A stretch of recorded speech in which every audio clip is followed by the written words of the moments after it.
قال فرعون ما أريكم إلا ما أرى وما أهديكم إلا سبيل الرشاد. قال میں قاف پر الف مدبی پر دو حرکات لمبا کرنا ہے. قال لام باریک.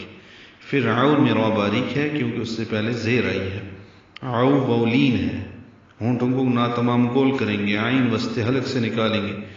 فرعون یہ غلط ہے. فرعون ما اریکم، یہاں پہ ما اری آگے ہے، ما ارا آگے ہے، وما اہدیکم تینوں جگہ ما ہے، اور ان سب تینوں جگہوں کے بعد یعنی ما الف مدہ کے بعد حمزہ ہے الف کی شکل میں دوسرے کلمے میں. تو ما اریکم، ما ارا، ما اہدیکم اوپر تینوں پر چھوٹی مد منفصل ہے کیونکہ الف مدہ کے بعد دوسری کلمے میں حمزہ ہے. چار حرکات ہم اس کو لمبا کرتے ہیں. اریکم ری را باریک ہے، یا مدہ ہے، یہ کاف باریک ہے، میم ساکن پہ اظہار شفوی ہے.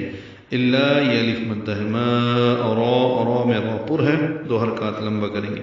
پھر وما اہدیکم، ہاں ساکن ہے اس پہ ہمس ہوگا. دی یا مدہ ہے، کاف باریک، کم میم ساکن پہ اظہار شفوی.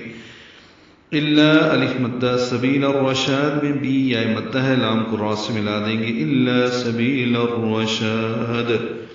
یہ آیت نمبر 29 دو حصوں میں تقسیم ہو گئی ہے.